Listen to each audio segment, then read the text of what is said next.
The mountains shook when the ship fell from the sky. People in Busan saw the fire trail cut across the night like a dying star. Windows broke. Car alarms screamed, and somewhere in the military base outside the city, Lieutenant Tae-won received the call that would change his life forever.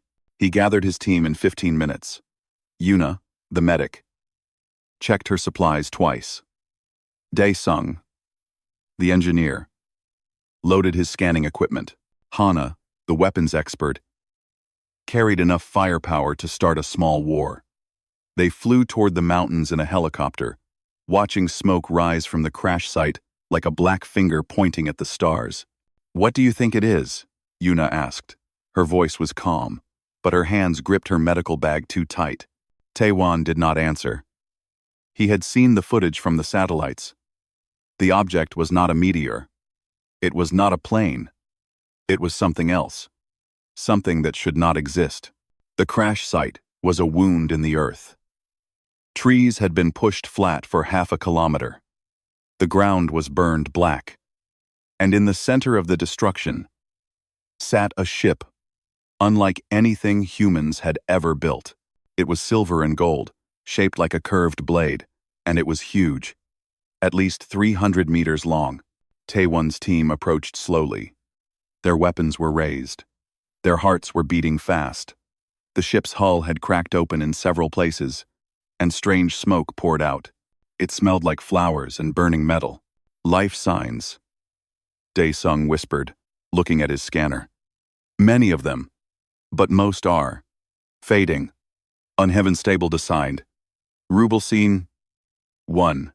R 1 1 1. They entered through the largest crack.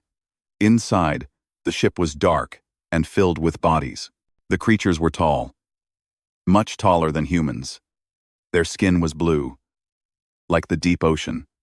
Their faces were almost human, but more angular, more sharp. They wore armor of silver and black, and they carried weapons that hummed with strange energy. All of them were dead. "What happened here?" Hana asked. She kicked a fallen weapon away from a corpse. Dae-sung scanned the walls. "There are blast marks everywhere, but they're all from the same type of weapon. The same weapons these soldiers carry. They killed each other," Yuna said quietly. "They were fighting among themselves." Tae-won felt a cold feeling in his stomach. A battle inside the ship. A civil war in the sky. What kind of conflict could cause this? They moved deeper. The ship's interior was strange and beautiful, even in destruction.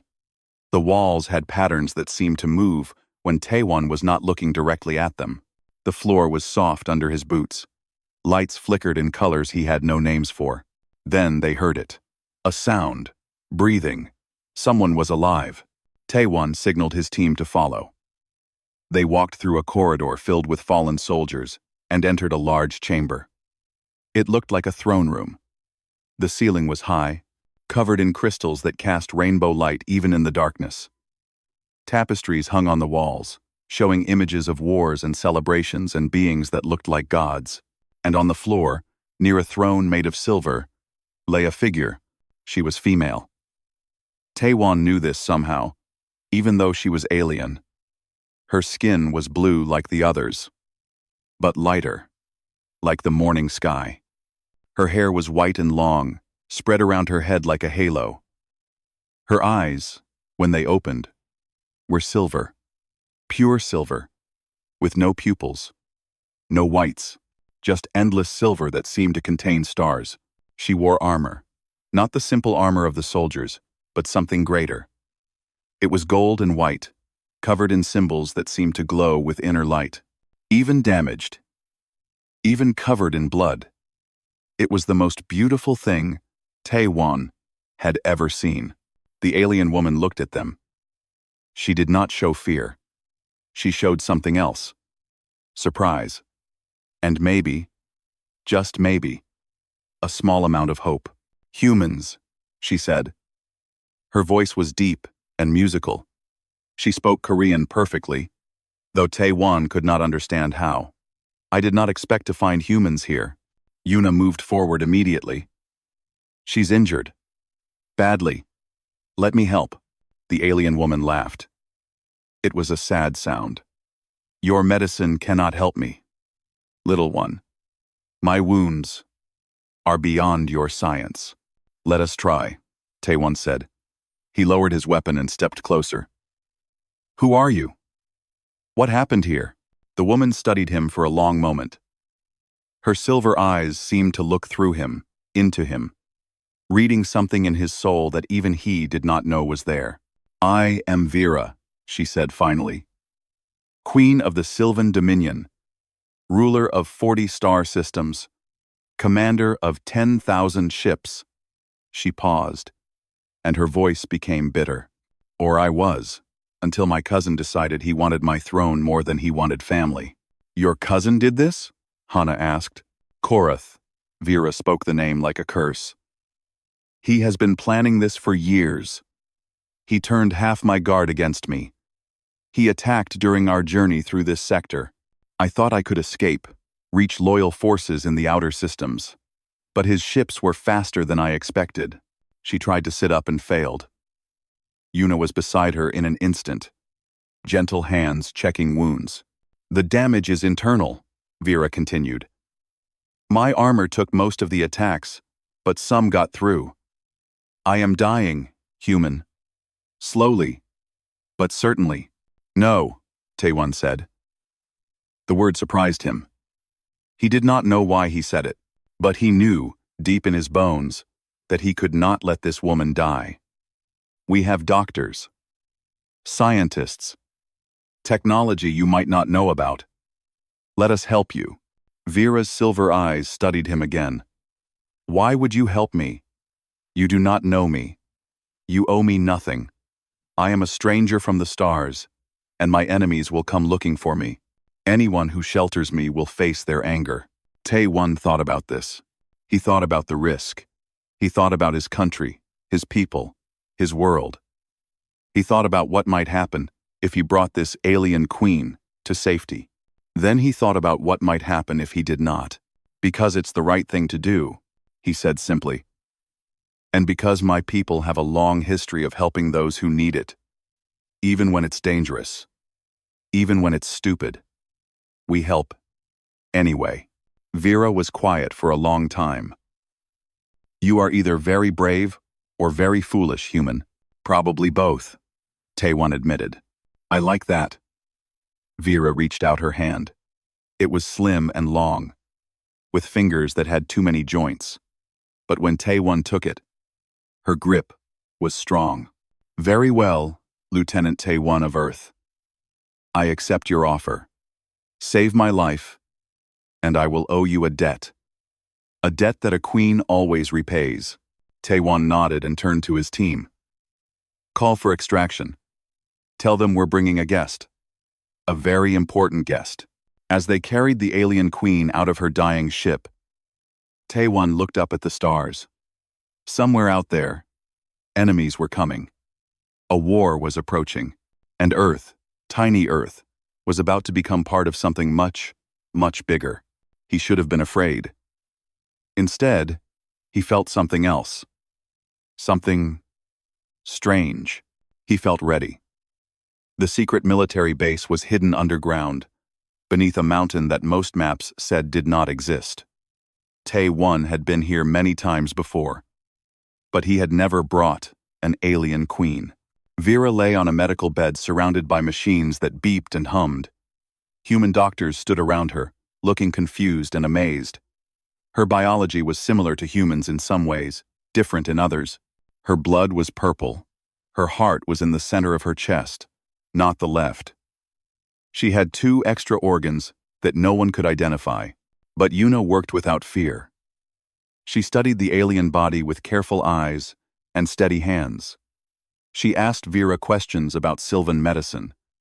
She combined human knowledge with alien information, and slowly, day by day, the queen began to heal. She is remarkable, Vera said to Taewon one evening. She was sitting up now, strong enough to eat solid food. Your medic. She learns faster than any Sylvan doctor I have known. Yuna is special. Taewon agreed. She never gives up. Even when something seems impossible, she finds a way. That seems to be a human trait. Vera's silver eyes were thoughtful. Your species is very young. You have only had space travel for a few decades. Yet you have already left your planet, sent machines to other worlds, dreamed of touching the stars. Most species take thousands of years to reach this point. You did it in less than 100. Taewon sat down beside her bed. Is that unusual? It is more than unusual. It is almost unheard of. Vera looked at him directly. My people have watched Earth for a long time. We considered making contact several times. But we decided you were not ready. Now I wonder if we were wrong. Perhaps you were more ready than any of us knew. Before Taewon could respond, the door opened. A group of men in suits entered.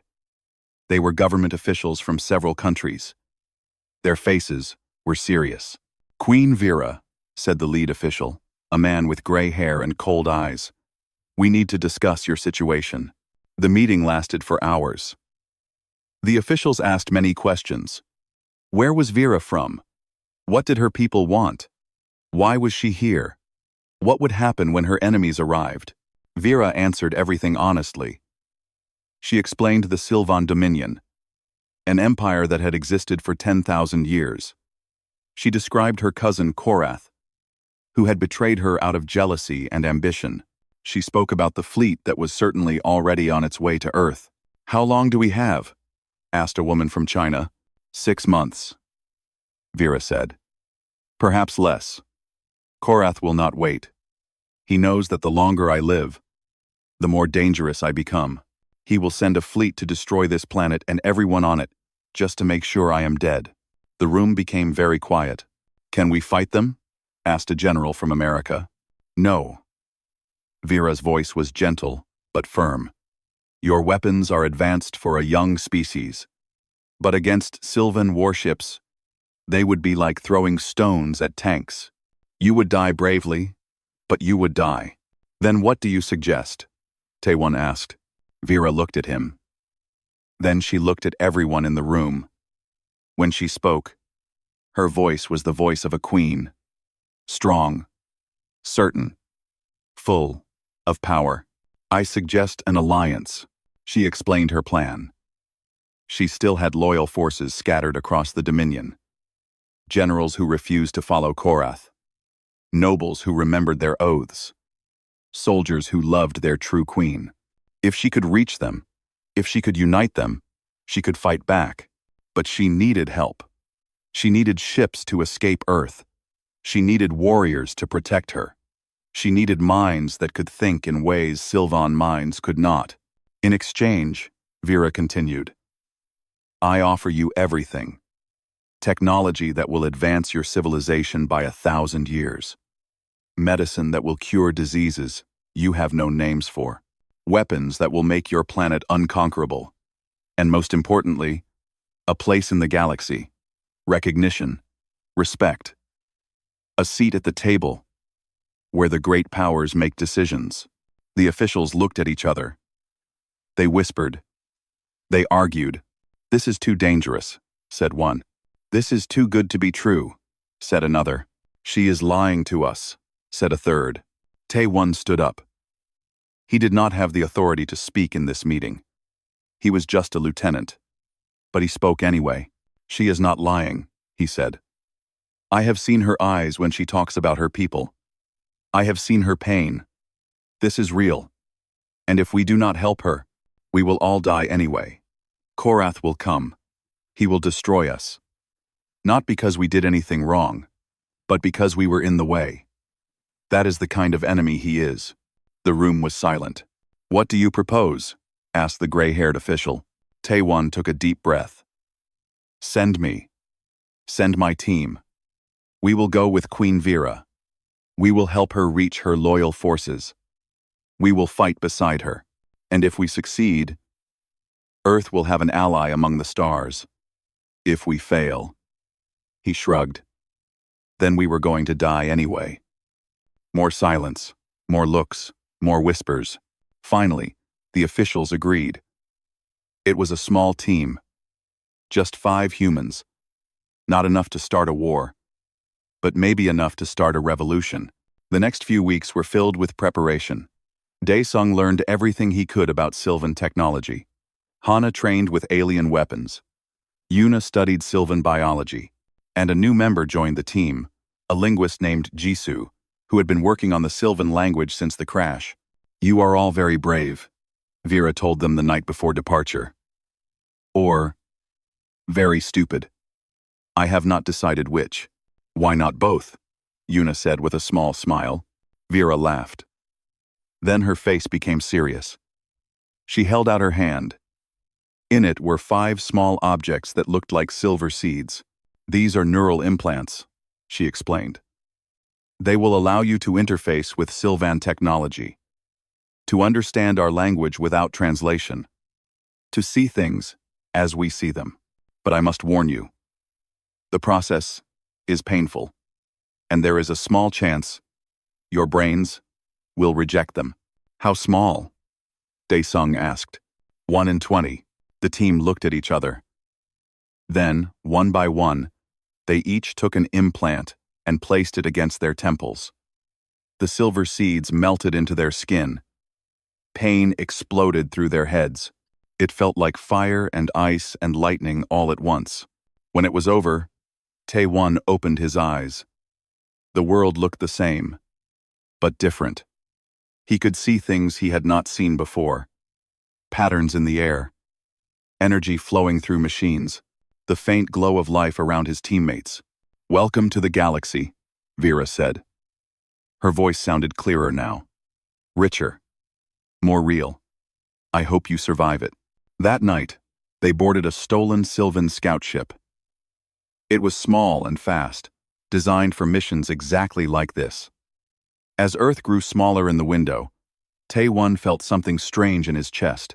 Not fear, not excitement. Something else. Purpose.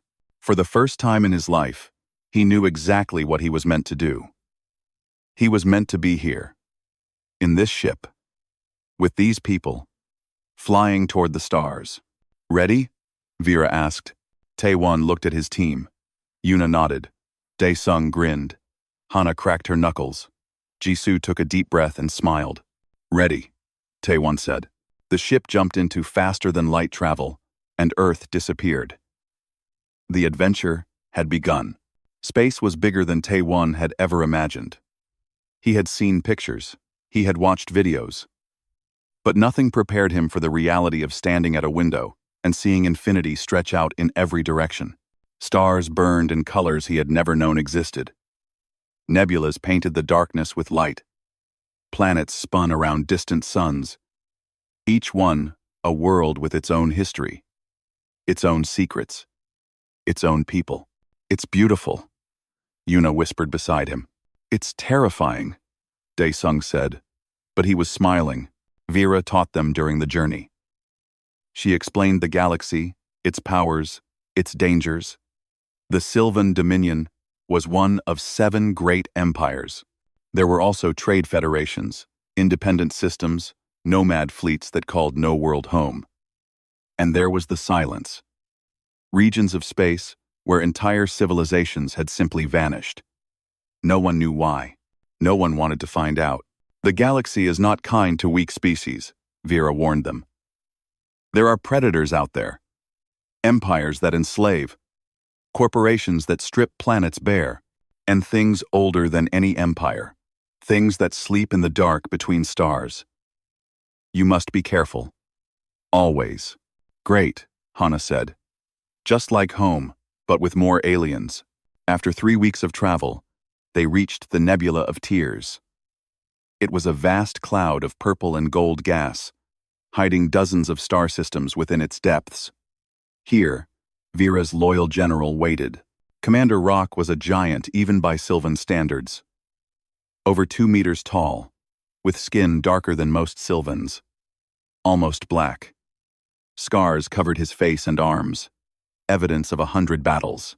His eyes were gold instead of silver, marking him as a member of a warrior caste. He looked at the humans with obvious disgust. These are your reinforcements. His voice was like grinding stone. 5 animals from an uncontacted world? This is what will help us defeat Korath. These animals saved my life, Vera said. Her voice was cold.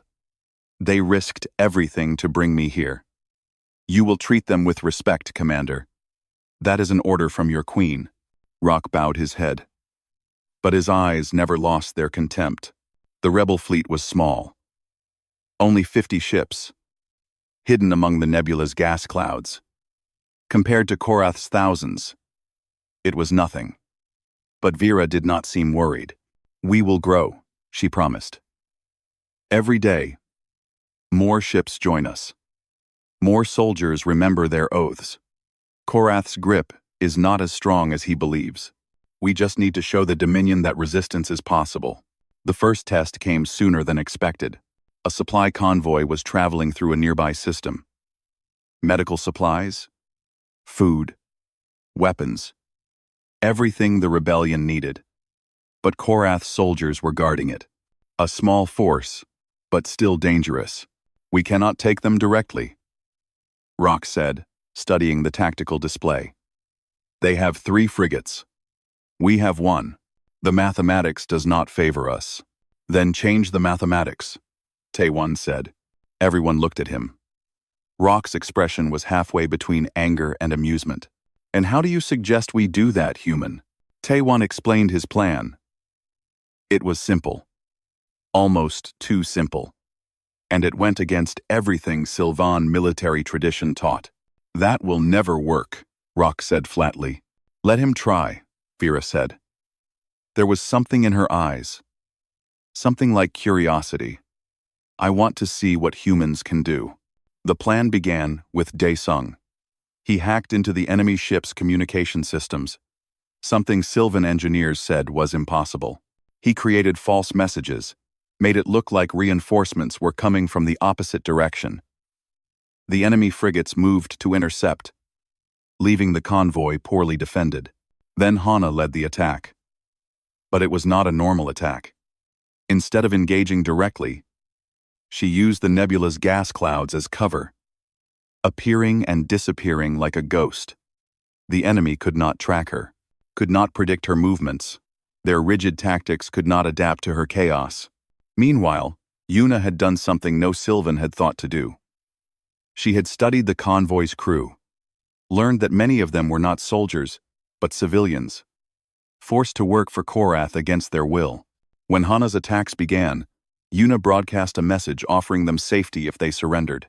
Half the convoy surrendered without a fight. The enemy frigates returned too late. By then, the supplies were being loaded onto rebel ships. The engagement was over before it truly began. Rock stared at the tactical display. His golden eyes were wide.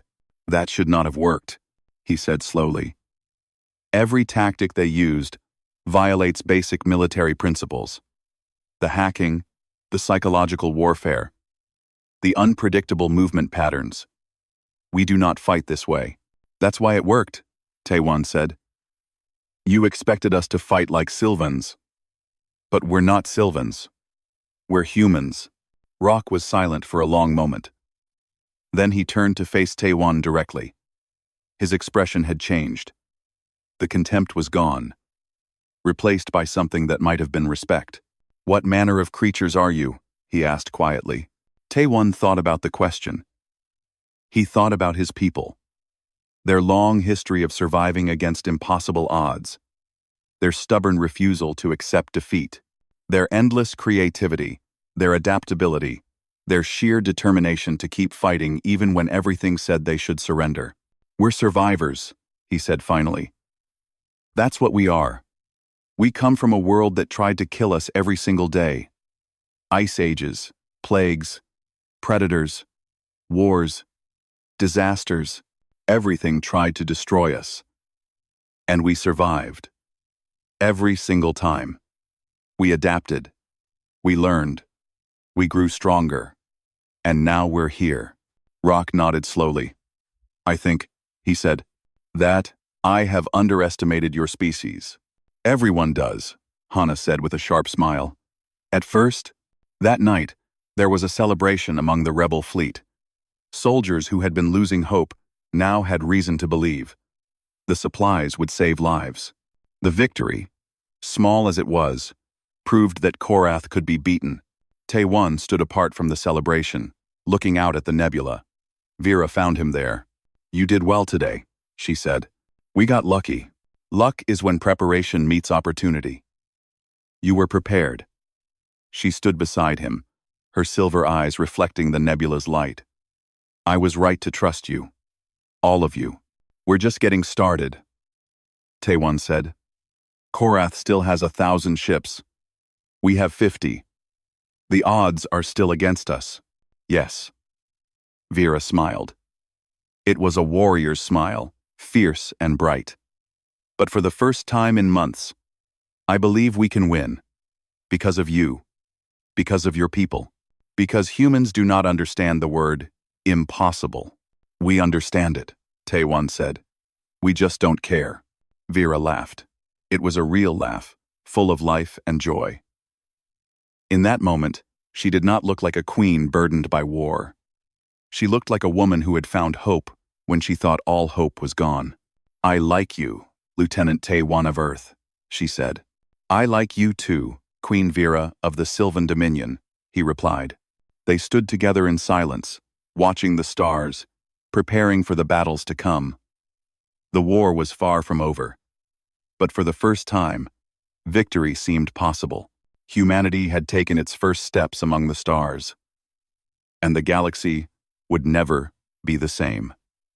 Months passed. The rebellion grew. Word spread through the Dominion about the queen who refused to die and the strange creatures who fought beside her. Some called the humans monsters. Others called them saviors. But everyone talked about them. Jisoo became Vera's closest advisor. She had learned the Sylvan language completely now. Not just the words, but the hidden meanings, the cultural references, the ancient traditions. She offered perspectives that no Sylvan could see. "Your people think in straight lines," Jisoo explained one day during a strategy meeting. "You see a problem. You find a solution. You move forward. But humans think in circles. We connect things that seem unconnected. We find paths that look like walls." "Give me an example," Vera said. Jisoo pointed at a map of the Dominion. "You need ships. Korath controls the shipyards. So you think you cannot get ships. But look here." She pointed at a cluster of systems on the edge of Sylvan space. "These are the merchant guilds. They have ships, hundreds of ships, and they hate Korath because he increased their taxes. The guilds are neutral," said one of Vera's generals. "They have always been neutral." "Neutral means they can be convinced," Jisoo said. "They don't love Korath. They don't love you either. But if we offer them something valuable, lower taxes, exclusive trade rights, protection from pirates, they might become friends." Vera considered this. It went against 10,000 years of tradition. The royal family had always stood apart from commerce. To negotiate with merchants as equals was almost unthinkable, but Jisoo was right. And 3 weeks later, the merchant guilds joined the rebellion, bringing 200 ships with them. Meanwhile, Yuna was revolutionizing Sylvan medicine. She combined human techniques with alien technology, creating treatments that saved lives previously thought lost. Soldiers who should have died walked again. Wounds that would have crippled healed completely. "Your people are cruel," Yuna told a Sylvan doctor one day. The doctor was offended. But Yuna explained, "You accept death too easily. If someone is wounded badly, you let them die with honor. But humans fight death. We rage against it. We refuse to let go." The Sylvan doctor looked at a patient who was breathing on his own again after Yuna's treatment. "Perhaps," he admitted, "there is wisdom in rage." Dae-sung spent his time in the engineering sections. Sylvan technology was advanced, but it was also stagnant. They had been building things the same way for thousands of years. Why change something that worked? Daesung changed everything. He found inefficiencies that Sylvan engineers had accepted as normal. He modified weapons to be more powerful and more efficient. He improved engine designs that had not been touched in centuries. Each change was small, but together, they were huge. "How do you see these things?" asked a young Sylvan engineer named Cora, who had become Daesung's assistant and friend. "Fresh eyes," Daesung said with a shrug. "I don't know what's supposed to be impossible, so I just try everything." But not everyone was happy. The Sylvan nobles who had joined the rebellion resented taking orders from humans. They had lived their whole lives believing they were superior to all other species. Now they watched these primitive creatures from a primitive world solve problems that had stumped Sylvan minds for generations. The resentment grew into anger. The anger grew into violence. One night, assassins came for Taewon. There were 3 of them. Sylvan warriors loyal to nobles who wanted the humans gone. They moved in silence, flowing through the ship like shadows. They reached Taewon's quarters and opened the door. Hana was waiting for them. She had heard them coming. Human hearing was not as good as Sylvan hearing, but Hana had spent her whole life listening for danger. She knew the sound of hunters. The fight was brutal and fast. Hana killed 2 of the assassins in the first 5 seconds. The third was better, faster, stronger. But Hana was meaner. She fought without honor, without rules. She bit, she clawed. She used every dirty trick humans had learned in thousands of years of killing each other. When it was over, she stood covered in purple blood, surrounded by bodies. "Who sent you?" she asked the last assassin, who was dying slowly. He laughed. "It doesn't matter. Others will come. You don't belong here, animal. You never will." He died. Hana let him. The next day, Vera summoned all the nobles to a meeting. Her face was cold as winter. Her voice was sharp as a blade. "Let me be clear," she said. "The humans are under my protection. Anyone who harms them, threatens them, or plots against them is a traitor. And traitors die." "They are not Sylvan," protested a lord with silver hair and arrogant eyes. "They have no place in our war. They have saved more lives than you have, Lord Vassal," Vera replied. "They have won more battles. They have given more to this rebellion. What have you given except complaints and contempt?" Lord Vasil fell silent, his face red with shame. That night, Vera found Taewon sitting alone in an observation room. He was staring at the stars, but he did not look happy. "You're thinking about the attack," she said, sitting beside him. "I'm thinking about everything." He turned to look at her. "Are we doing the right thing, Vera? Sometimes I wonder. This isn't our war. This isn't our galaxy. Maybe we should have stayed on Earth and let events unfold." Vera was silent for a moment. Then she spoke, and her voice was different. Softer. More human. "I inherited this throne when I was 17, she said. "My mother was killed by a plague that came from a contaminated trade ship. My father had died in battle years before. Suddenly I was queen of 40 star systems, and I had no idea what I was doing. That must have been terrifying." "It was. It still is." She looked at her hands. "I never wanted this crown. I never wanted this war. Korath was my favorite cousin.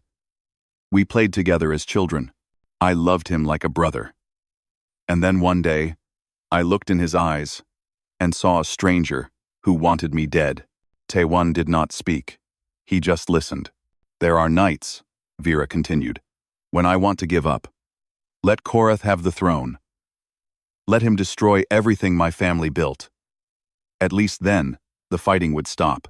At least then, no more people would die for me." "Why don't you?" Vera's silver eyes met his. "Because my people deserve better. Because Korath would be a terrible ruler. Because giving up is not something queens are allowed to do." She smiled sadly. "And because I am very stubborn," Taewon laughed. "My people have a saying. We have survived ice ages, plagues, and wars. We rebuilt after every disaster. We never stopped fighting, never stopped hoping, never stopped believing that tomorrow could be better than today. What is the saying? We endure. He put his hand on hers. And so will you. So will we. Together. Vera squeezed his hand. In that moment, she was not a queen. He was not a soldier. They were just two people. Far from home. Carrying weights that sometimes felt too heavy to bear. Thank you, Tae-wan, she whispered. For what? For reminding me why I fight. They sat together in silence, watching the stars, drawing strength from each other. The war was far from over. The hardest battles were still to come. But in that moment, in that quiet room, hope burned bright. And hope, they both knew, was the most dangerous weapon of all. The message came in the middle of the night. It was broadcast across every channel, every frequency, throughout the entire Dominion. Korath's face appeared on screens everywhere, smiling his cruel smile. People of the Dominion, he said. Your traitor queen continues to hide like a rat in the darkness.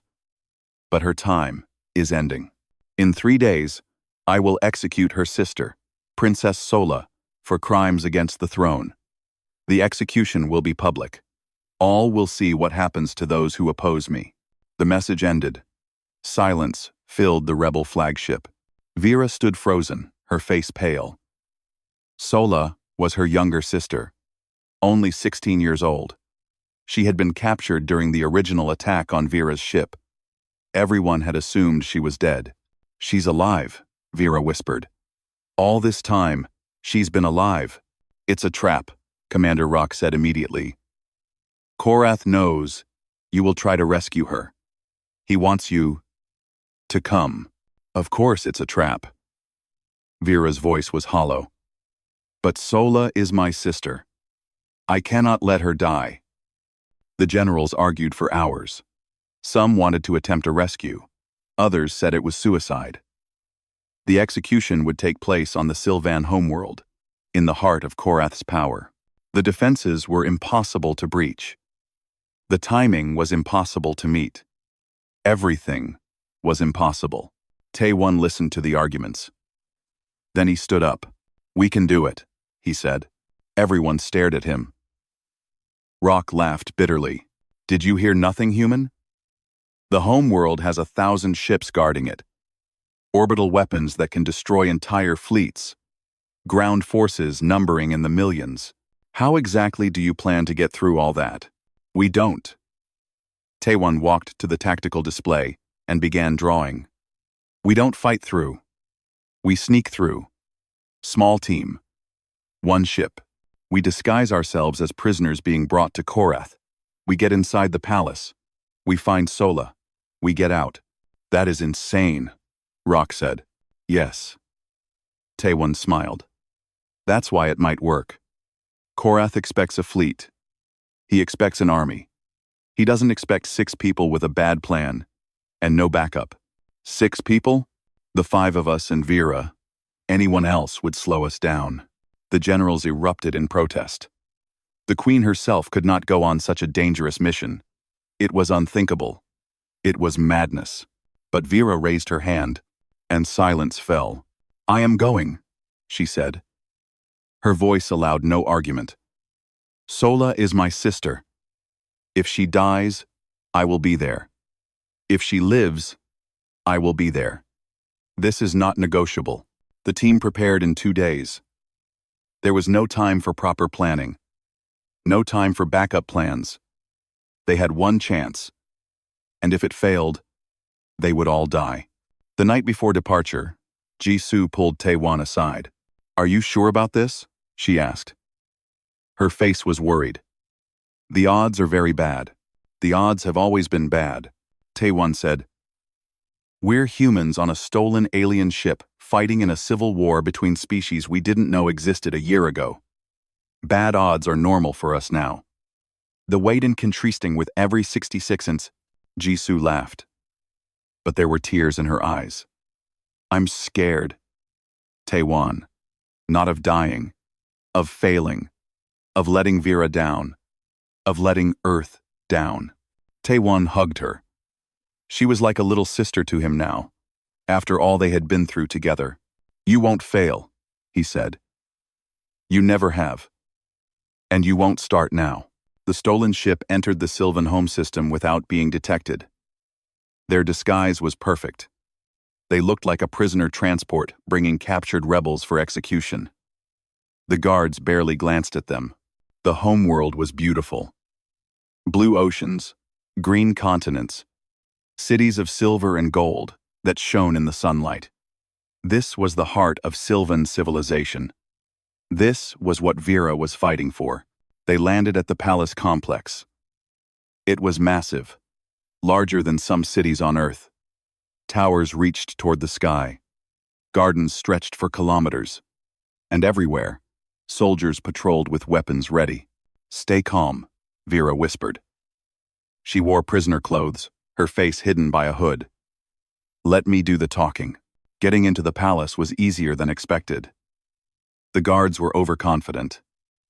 They believed their security was perfect. They did not look too closely at the prisoners or the soldiers escorting them. But things went wrong in the inner corridors. A guard recognized Daesung's equipment. He called for backup. Suddenly, alarms were screaming, and soldiers were running toward them from every direction. "So much for sneaking," Hana said, pulling out her weapons. The fight was brutal. The palace corridors became a battlefield. Hana held the rear, creating chaos with explosives and gunfire. Daesung hacked the security systems, locking doors, disabling cameras, creating confusion. Jisoo guided them through the maze of corridors, reading signs and maps faster than anyone could follow. They got separated. Taewon, Vera, and Yuna went one way. Hana, Daesung, and Jisoo went another. Communication was lost in the jamming signals. "We have to keep moving," Taewon said. "Find Sola. Trust the others to do the same." They ran through corridors filled with smoke and blood. Guards tried to stop them. Guards failed. Vera fought like a demon, her silver eyes blazing with fury. Taewon had never seen her fight before. She was terrifying. Beautiful and terrifying. They found the execution chamber. It was a large room with a raised platform in the center. On the platform, bound in chains, was a young Sylvan girl with blue skin and silver eyes filled with tears. "Sola, Vyra," the girl screamed when she saw her sister.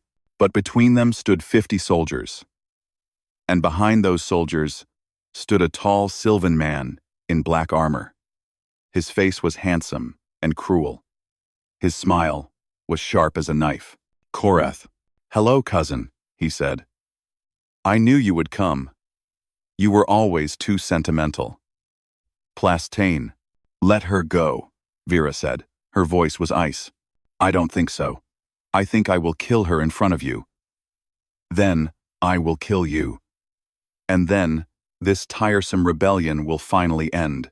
Taewon felt despair rising in his chest. They had failed. 50 soldiers. No escape. No backup. This was the end. Then the wall exploded. Hana came through the hole like a spirit of war, guns blazing in both hands. Daesung followed, his hacking device turning enemy weapons against their owners. Jisoo provided cover, screaming Korean insults that the translator could not process. In the chaos, Yuna moved. Quiet, gentle Yuna. She had taken something from the medical bay. A plasma core. Small, but powerful. She ran toward Korath's soldiers. She activated the core. "Get down!" she screamed. The explosion destroyed half the chamber. Soldiers flew through the air. The ceiling cracked. Dust and debris filled everything. When Taewon's vision cleared, he saw Yuna lying on the ground, wounded but alive. He saw Vera cutting through the last guards to reach her sister. He saw Korath fleeing through a back door, his perfect plan ruined. They grabbed Sola. They ran for the extraction point. Behind them, the palace was falling apart. Alarms screamed. Soldiers chased. But somehow, impossibly, they made it to their ship. They escaped. Against all odds, against all logic, they escaped. In the medical bay, Yuna lay on a bed while Sylvan doctors worked on her wounds. She had burns on 60% of her body. She should have been dead. Why? Vera asked, holding Yuna's hand. Why did you do that? You could have died. Yuna smiled weakly. Because Sola needed to live. Because you needed her to live. And because sometimes, she coughed, wincing in pain. Sometimes humans are very, very stupid about the people we love. Across the Dominion, the broadcast of Korath's humiliation played on every screen. The mighty usurper had been defeated by 5 humans, and a queen with nothing but courage and desperation. The impossible had been achieved, and the galaxy was watching. The rebellion exploded after the rescue. Worlds that had been afraid to act now declared for Vera. Ships defected from Korath's fleet every day. Nobles who had supported the usurper began sending secret messages, offering to change sides. The impossible victory had broken something in the Dominion's belief that Korath could not be challenged. But the war was far from over. Korath responded with fury. He ordered orbital bombardments of worlds that sheltered Vera's forces. Millions died. Cities that had stood for thousands of years became glass and ash. It was cruelty beyond anything the Dominion had seen in generations. He's scared, Jisoo said, during a strategy meeting. Scared people do terrible things. He knows he's losing control, so he's trying to frighten everyone into submission. It's working, Rock said grimly. Some worlds are reconsidering their support. They fear what Korath will do to them. Then we need to end this quickly, Vera said. Before he destroys everything we're trying to save. Taewon looked at the tactical displays.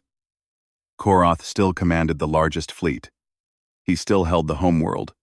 He still had resources that dwarfed the rebellions. A direct assault would be suicide. But there was another way. The succession ceremony, Taewon said. Tell me about it. Vera looked surprised. It's an ancient tradition. When the throne is disputed, all claimants must attend a ceremony at the Temple of Stars on the homeworld. There, they may resolve their conflict through negotiation, through vote of the noble houses, or through... She paused. Through what? Through ritual combat. Each claimant chooses a champion. The champions fight until one yields or dies. The winner's claimant takes the throne. Taewon felt his heart beating faster. Korath can't refuse this ceremony? No. The traditions are sacred. If a legitimate claimant calls for the succession ceremony, all must attend. To refuse is to forfeit the throne. Vera's eyes narrowed. But it would be meaningless. I cannot fight. My injuries from the crash never fully healed. I would lose. You won't fight. I will. The room fell silent. Vera stared at him. That's impossible. The champion must be sworn to the claimant. The ancient laws say that any being who has sworn loyalty may serve as champion, Jisoo interrupted. She had been studying Sylvan law for months. Taewon swore his loyalty to you on the night we left Earth. He qualifies. Everyone. But he's human. Rock protested. A human has never participated in the succession ceremony. The nobles will never accept it. The nobles don't have a choice, Jisoo said. The laws are clear. Species is not mentioned anywhere. Any being who has sworn loyalty qualifies. They can complain all they want, but they cannot legally refuse. Vera looked at Taewon. Her silver eyes were filled with emotions he could not read. You understand what you're asking, she said quietly. Korath will choose his best warrior, Lord Mok. The man has never been defeated in combat. He has killed over 100 opponents in ritual duels. He is the most dangerous fighter in the Dominion. I know. You will almost certainly die. I know. Then why? Why would you do this? Taewon thought about the question. He thought about Earth, so far away. He thought about his team, who had followed him into hell and back. He thought about Vera, who had trusted him from the beginning. Because it's the only way, he said simply. Because someone has to. And because humans don't know how to give up. The next days were filled with preparation. Tae-Wan trained with Sylvan weapons, learning techniques that had been perfected over millennia. Rock taught him what he could about Lord Mock's fighting style, but everyone knew it was not enough. A few weeks of training could not match a lifetime of combat. The night before the ceremony, Tae-Wan went to Vera's quarters. He wanted to say goodbye. He wanted to tell her things that should have been said long ago. She was standing by a window, looking at the stars. Behind her, on a stand, sat her ceremonial armor. The same armor she had worn when they first met. It glowed softly in the darkness, its symbols pulsing with inner light. "You should be sleeping," she said without turning around. "So should you." She laughed softly. "I cannot sleep. My mind will not stop. Tomorrow, everything changes. One way or another. Everything changes." Tae-Wan moved closer. His eyes were drawn to the armor. It was beautiful beyond words, ancient beyond measure.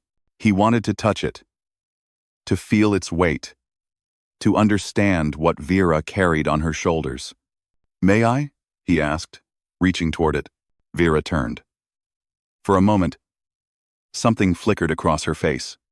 Fear? Warning? Hope? Then she laughed. It was a real laugh, warm and genuine, but tinged with caution.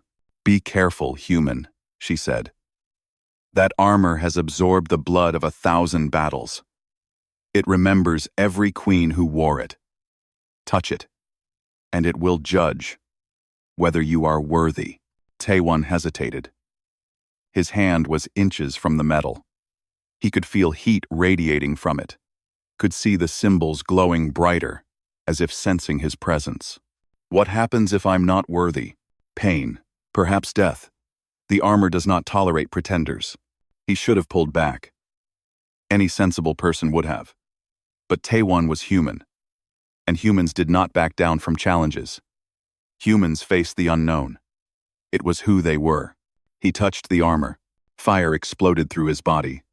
Not physical fire, but something deeper, something that burned his soul. Visions flooded his mind.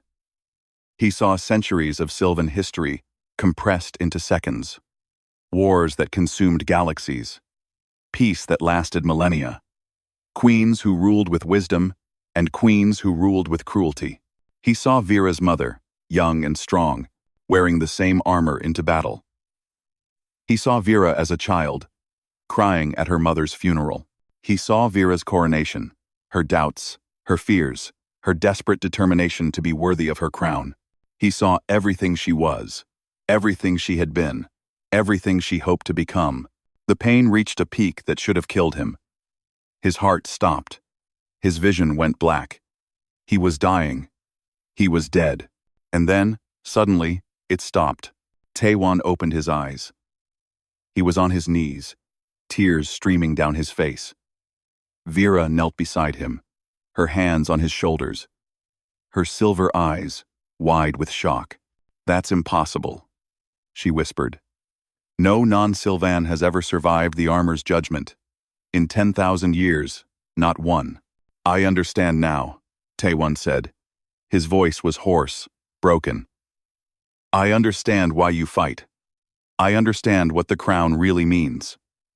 I understand everything. I understand everything. I understand everything." Vera stared at him.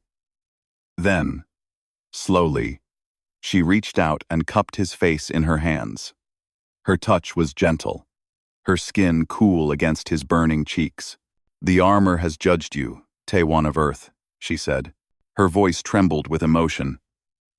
"It finds you worthy, not just as a champion, but as Ram." She stopped, unable to continue. "As what?" She leaned forward and kissed him. It was soft and brief, but it contained everything she could not say. As someone I could love, she whispered. If we survive tomorrow, if we have a future, I think I could love you. Taewon pulled her close. He held her as she shook with emotions, too long suppressed. He held her as the stars wheeled overhead. He held her as the night slowly surrendered to dawn. Tomorrow, he would fight for her throne. Tomorrow, he would probably die. But tonight, in this moment, none of that mattered. Tonight, they had each other, and that was enough. The Temple of Stars was the oldest building in the Dominion. It had stood for 15,000 years, predating the Empire itself. Its walls were made of black stone that absorbed light. Its ceiling was open to the sky, allowing the stars to serve as witnesses to the ceremonies conducted within. Today, the temple was full. Nobles from across the Dominion had come to witness the succession ceremony. Hollow projectors broadcast the event to every world, every ship, every corner of Sylvan space. Billions watched. Taewon stood at one end of the arena. He wore simple armor, human-made but modified with Sylvan technology. In his hand, he carried a standard military knife. Nothing special, nothing elegant, just a blade he had carried since basic training. At the other end stood Lord Mok. The champion of Korath was everything Taewon was not. 7 feet tall, with muscles like carved stone. His armor was ancient and powerful, covered in trophies from 100 victories. His weapon was a plasma blade, 3 feet of pure energy that hummed with deadly purpose. Mok looked at Taewon and laughed. It was a cruel sound. "This is what challenges me?" he said, loud enough for everyone to hear. "A primitive from an unknown world? This is an insult." Taewon said nothing. He watched. He waited. Vera sat in the claimant's throne, her face calm. Beside her sat Sola, Princess Sola, still recovering from her imprisonment, but determined to be there. Behind them stood the human team. Yuna, still bandaged. Hana, hands twitching for weapons she was not allowed to carry. Dae-sung, analyzing everything with his engineer's eyes. Jisoo, lips moving in silent prayers. Korath sat on the opposite throne. His smile was confident. He believed he had already won. The ceremony master, an ancient Sylvan priest, stepped forward. "Let the judgment of blood begin," he intoned. "Let the stars bear witness. Let the throne pass to the worthy." Mok charged. He was fast, faster than anything Taewon had ever seen. The plasma blade swept toward his head in a killing arc. Taewon ducked. The blade passed over him, close enough to singe his hair. He rolled, came up, and stabbed at Mok's knee. The knife barely scratched the armor. Mok backhanded him across the arena. Taewon hit the ground hard. Blood filled his mouth. He could feel ribs cracking. The crowd gasped. Some laughed. Korath leaned forward, grinning. Taewon got up. Mok charged again. This time his attacks were measured, precise. He had the patience of a hunter now.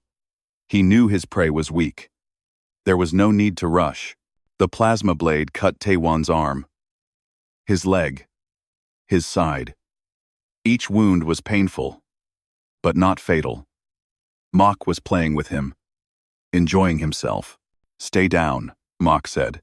"Accept death with dignity, human. You have no place in this arena." Taewon got up again. The crowd fell silent.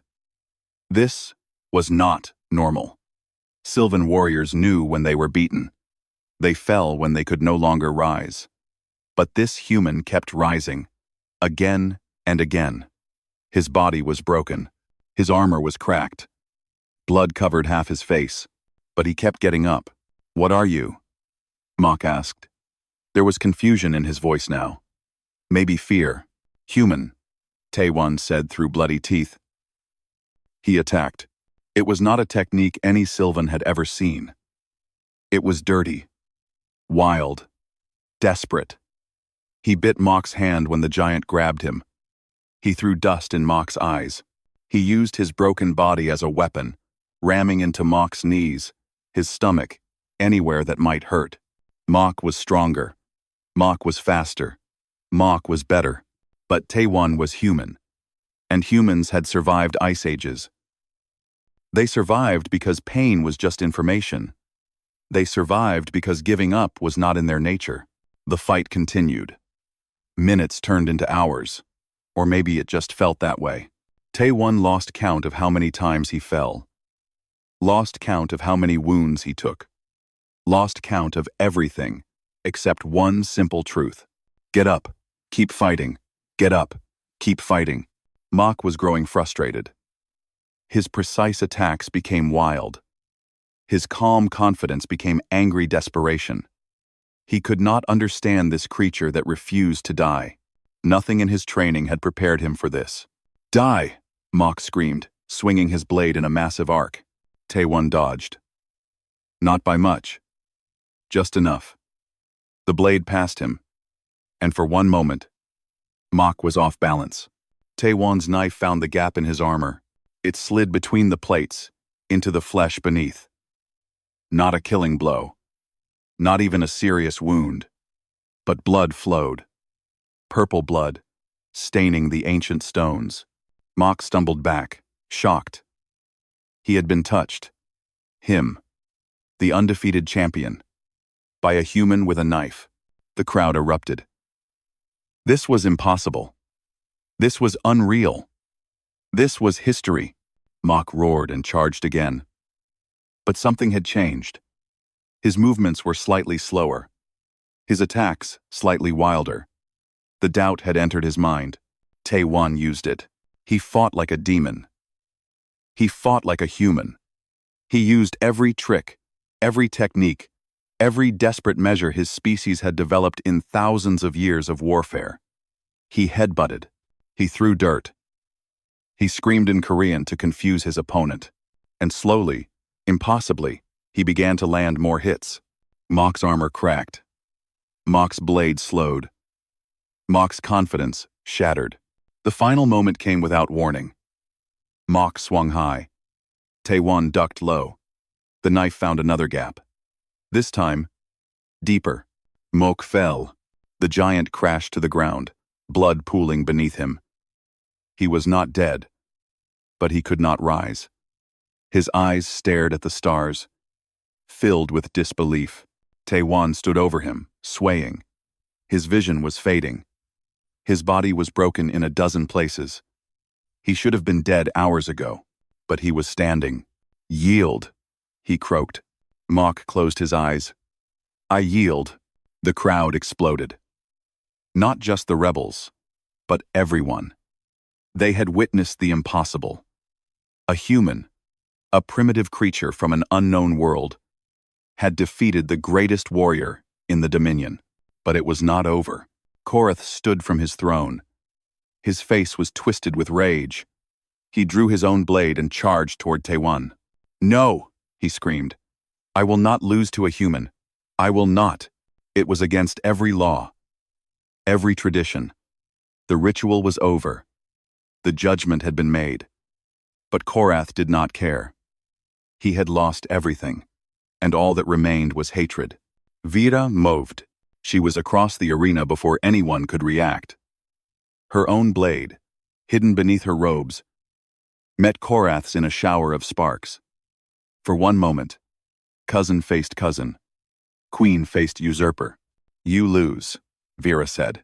Her blade moved in a motion perfected over centuries. Korath's expression changed from rage to surprise to nothing. The war was over. Taewon collapsed. He felt arms catch him. He heard voices screaming his name. But all he could see was the stars overhead. Beautiful. Infinite. Home. The coronation happened 3 months later. Vera stood before the throne that was rightfully hers. The crown that had been worn by 100 queens was placed on her head. The Dominion was whole again. But the ceremony included something new. Something unprecedented. I declare Earth a sovereign ally of the Sylvan Dominion, Vera announced, her voice carried to every corner of the galaxy. The humans who fought beside me showed courage beyond measure. They showed loyalty beyond question. They showed that age does not determine worth, that size does not determine strength. She descended from her throne and walked to where Tae-won stood. He was still recovering. His body was covered in scars that would never fully heal. But he was alive.